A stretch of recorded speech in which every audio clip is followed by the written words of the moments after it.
Let's get to Sidney Powell. Sidney is the author of one of the best books on the U.S. justice system ever written in the history of America, called License to Lie. Go to licensetolie.com. You can buy it. And it is a absolute must-read to understand what's going on out there. She was also a judicial scholar. She's a lawyer, and she was a prosecutor, and she gets all this stuff. And she's also a senior advisor to America First Policies, and she's with us now. Sidney, thanks for joining us. My pleasure, John.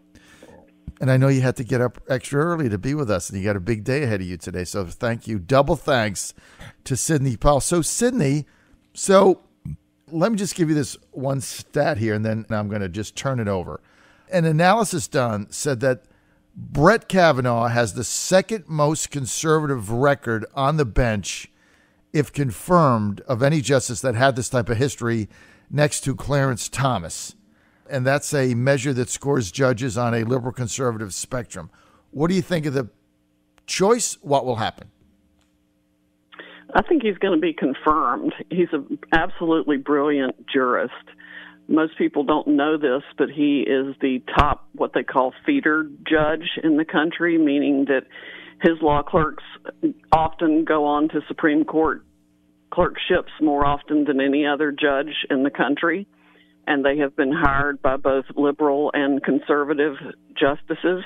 I think Justices Sotomayor and Kagan and Ginsburg have hired Kavanaugh clerks to work for them, in addition to the conservative justices who have done that. So he is widely respected on both sides of the aisle among lawyers and judges nationwide. It's only the liberals, progressives, whatever you want to call them, that are determined to go bonkers and scream the sky is falling again, that are out there protesting. They just seem to be bent on that because Trump is president.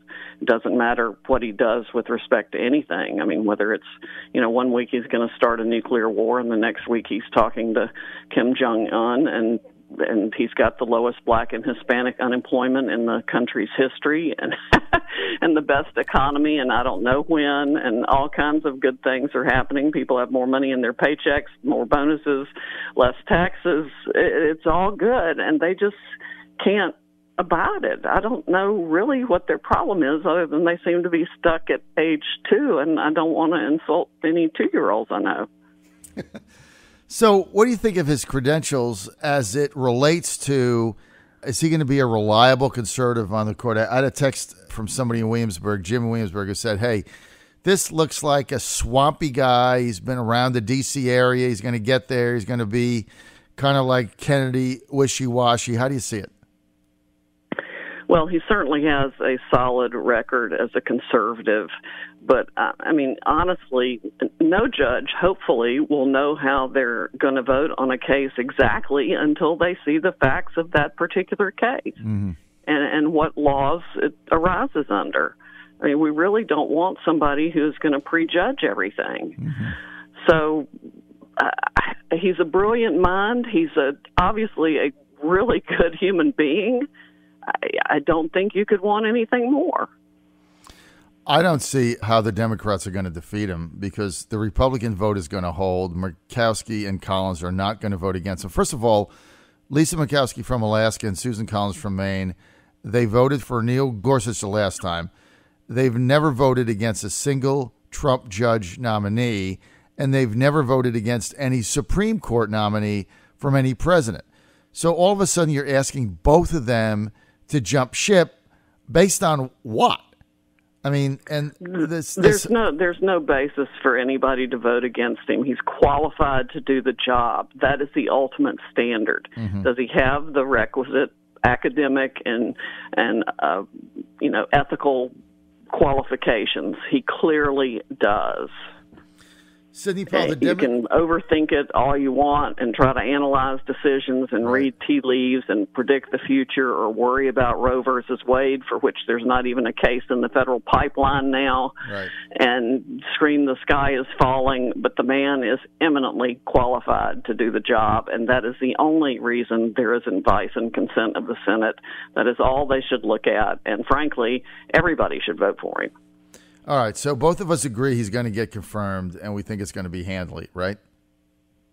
It should be. I mean, it may be by 51 votes, but there are plenty of reasons for people on the other side of the aisle to vote for him if they weren't just ballistic on anything anti-Trump. All right, so I agree with you there. I think he holds the 51 Republicans. There's not a Republican that is going to vote no. There's just no way that's going to happen.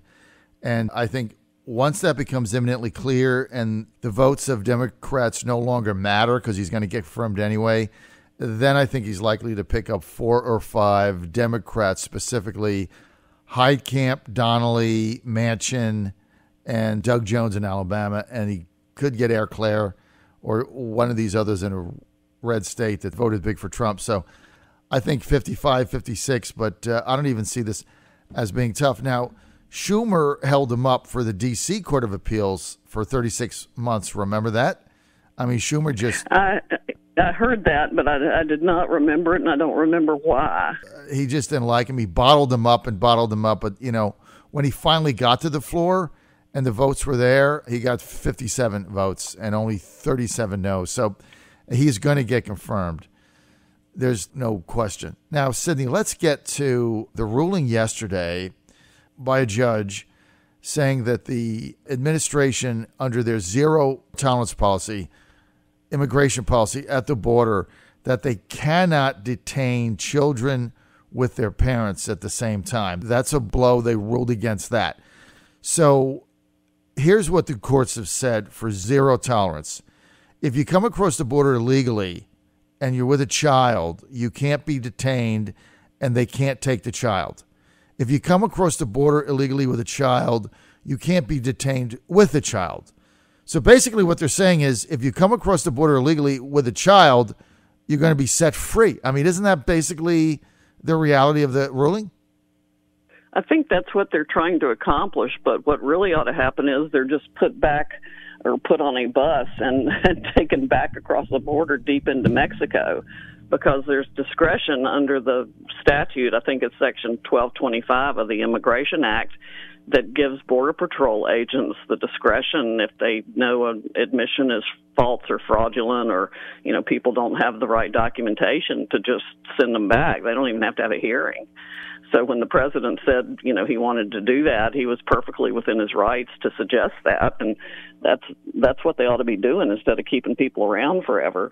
It's only when somebody makes a credible asylum claim that there has to be a hearing, and there's also discretion for the agents to decide whether that claim is credible. So most of the asylum claims are fraudulent. Well, my point from the beginning with the asylum claims is you've trekked 1,000 miles with your children in tow under great harm, under tough terrain. You've made it to the border. There's 80 points on the southern border where you can go, ports of entry, and claim asylum the right way, and your family's not split up, and you wait there till your paperwork is done. That's the legal way to do it. What's happening is now is they illegally cross the border, and then they get detained, but they're trying to elude the authorities. This is the thing that nobody will talk about. They don't want to get detained. They want to get in and elude. Then they get apprehended. Exactly. Right? And then they throw up their hands and they say, I have a child. I want asylum. I'm in trouble. Right? But if they didn't get apprehended, they wouldn't claim asylum. They would simply disappear into the interior of the United States. I mean, this is what is ridiculous. And I went on CNN last night, and they're like, well, you know, was this meant to be a deterrent? I'm like, well, of course it was meant to be a deterrent. Getting arrested is a deterrent. A law is a deterrent. Like, what are you talking about? Right. Of course it's a deterrent.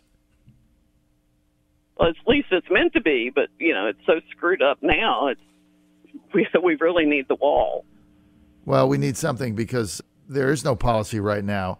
And if you try to put him back on a bus, you know, then the liberals are going to be screaming that, oh, my God, they came into the country to flee terror, and now you're, you know, shipping him back. And how awful is that? So the Trump solution to this is, the administration solution is, all right, let's put them all at a military base and keep them all together until we can process the paperwork. And if the paperwork fails, then they get shipped back. If it doesn't fail, then they go through the next process. Well, now this judge says they can't do that. So basically what they said is no borders. Yeah, well, that's just not going to fly. And we need to stop trying to give national enforcement to a single district court's decision also. That's absolutely ridiculous. Well, this is going to get to the Supreme Court also, but, I guess I was the only person on CNN who said that this was meant to be a deterrent. And look, it is, Sidney Powell, because apprehensions at the border in June from May and April and March were down 25%.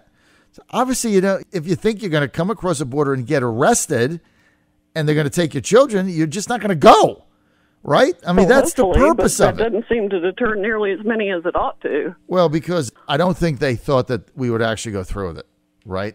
Yeah, because what probably. They've been told is we're going to jump up and down. At the end of the day, it's catch and release. There's an industry involved, and a criminal industry involved in bringing them here that promotes it for their own pocketbooks. Exactly. You got that right. That's part of the reason we need a very firm policy, is to discourage that whole criminal industry that preys on these poor people. Well, right now, there's no policy, there's no law, and there's no borders based on these lower court judges' rulings. And we'll see, Sidney, how it plays out. Final question I've got, because I've only got about a minute. Judge Napolitano said today, I guess on Fox, I'm getting a lot of text here, that Kavanaugh is a swampy creature because he worked in the Bush administration, grew up in D.C. Does this have anything to do with his historical rulings? No, I don't think so. I don't think the president would have chosen him if that were true. I don't think he'd be so respected by liberals on the court if that were true. Like I said, they're all hiring his law clerks and have for years. He's one of the most widely respected and regarded judges in the country. He's just brilliant and a great choice for this. All right. And I don't use anybody's talking points. I just say what I think according to my own independent judgment. He passes the Sidney Powell test, right? It's like, does Sidney Powell like him? Yes. Okay, well, that's all we need to know. Sidney, thanks for being with us. Got to buy your book. Thank you, John. How do you buy your book? Get it at licensed2lie.com or sydneypowell.com. That's my new website. Licensed2lie.com or